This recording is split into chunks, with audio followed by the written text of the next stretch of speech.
सोचिए इंडिया की सबसे पुरानी माउंटेन रेंज जो हिमालय से भी ज्यादा पुरानी है, जो दिल्ली एनसीआर को डिजर्ट होने से बचाती है, जो लाखों लोगों को क्लीन एयर और क्लीन पानी देने का काम करती है, आज वही अरावली पहाड़ धीरे धीरे गायब हो रही है। इलीगल माइनिंग, पॉलिटिकल कनेक्शन और सरकार की आंख मिचौली। आज की इस वीडियो में हम लोग अरावली कंट्रोवर्सी के ऊपर फुल डिटेल्स में बात करने वाले हैं और वो सच जो शायद आपको पहले कभी नहीं बताया गया। अरावली माउंटेन रेंज ये सिर्फ एक पहाड़ नहीं बल्कि इंडिया की लाइफलाइन है।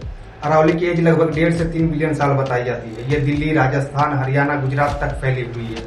ये डिजर्ट को आगे बढ़ने से रोकने वाली नेचुरल वॉल है। ये पहाड़ रेन वाटर को होल्ड करती है, पोल्यूशन को ब्लॉक करती है, ग्राउंड वाटर को रिचार्ज करती है। आगे हम लोग इसे फुल डिटेल्स में समझेंगे। अब प्रॉब्लम को समझते हैं। प्रॉब्लम ये है कि सुप्रीम कोर्ट ने एक नया टर्म इंट्रोड्यूस किया है कि Aravalli hills below 100 metres are not hill, यानी किसी अरावली का हिस्सा जो 100 मीटर से कम हाइट का है उसे ऑफिशियली अरावली का हिस्सा नहीं माना जाएगा। और जब हिल नहीं है तो फॉरेस्ट एक्ट अप्लाई नहीं होगा, माइनिंग लीज लेना आसान हो जाएगा और प्रोटेक्शन खत्म हो जाएगा।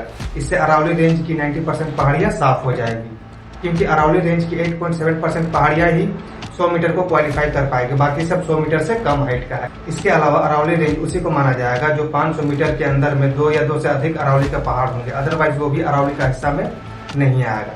फॉरेस्ट सर्वे ऑफ इंडिया के मुताबिक 12,081 पहाड़ियां में से 11,033 पहाड़ियां 100 मीटर को क्वालिफाई नहीं कर पाएगी। तो इसका मतलब यही हुआ कि अरावली रेंज की 90% पहाड़ियां खतरे में है। अब देखो ये जो पहाड़ियां है ये किस तरह से डिजर्ट को आगे बढ़ने से रोकती है। जब भी हम लोग डिजर्ट की बात करते हैं तो हम सिर्फ रेत और गर्मी को इमेजिन करते हैं, जबकि ऐसा नहीं है। डिजर्ट एक स्टैटिक चीज नहीं होता। डिजर्ट मूव करता है धीरे धीरे, साल दर साल, क्योंकि डिजर्ट एरियाज की जो हवा होती है वो नॉर्मल हवा नहीं होती है। बहुत तेज, बहुत ड्राई, ऑलमोस्ट जीरो मॉइस्चराइज के साथ हवा चलती है। और हवा में नमी का होना बहुत ही ज्यादा जरूरी होता है, क्योंकि जब हवा में नमी होती है तो मिट्टी के जो पार्टिकल्स होते हैं वो आपस में चिपके रहते हैं। और डिजर्ट एरिया में हवा में नमी नहीं होने के कारण मिट्टी के जो पार्टिकल्स होते हैं वो पूरा लूज रहता है। इसलिए डिजर्ट एरिया में जब भी हवा चलती है तो ये जो पार्टिकल्स होते हैं जमीन के बिल्कुल पास बाउंस करते हुए दूर तक चलते हैं। तो कुछ हवा में ऊपर उठकर दूर तक जाते हैं बिना रुके। और ये रेत को उड़ाता नहीं है बल्कि पूरा जमीन को परमानेंटली डैमेज कर देता है। और इसी मोमेंट के बीच में खड़ी है अरावली माउंटेन रेंज। अगर अरावली माउंटेन रेंज की 90% पहाड़ियां काट दी गई तो दिल्ली और उसके आसपास के कई इलाकों में डिजर्टिफिकेशन फैल जाएगी। अब बात करते हैं दूसरे प्रॉब्लम की। सबसे पहले ये समझना जरूरी है कि जब बारिश होती है तो पानी के पास 2 ऑप्शन होती है, या तो वो बहकर चला जाएगा या फिर जमीन के अंदर एब्जॉर्ब हो जाएगी। तो ऐसे में अरावली माउंटेन में हजारों दरारें हैं। तो जब बारिश होती है तो पानी उन हजारों क्रैक्स के थ्रू, यानी उन हजारों दरारों के थ्रू डायरेक्ट जमीन के अंदर घुस जाती है। और जो पानी अरावली माउंटेन एब्जॉर्ब करती है वो साल भर हैंडपंप्स, कुआं और बोरवेल के थ्रू बाहर मिलता है। यहीं पे अगर पहाड़ को काटकर सिटी में कन्वर्ट कर दिया जाता है तो दिल्ली, एनसीआर, हरियाणा और राजस्थान के कई इलाकों में ड्रॉट पड़ जाएगा, यानी सूखा पड़ जाएगा।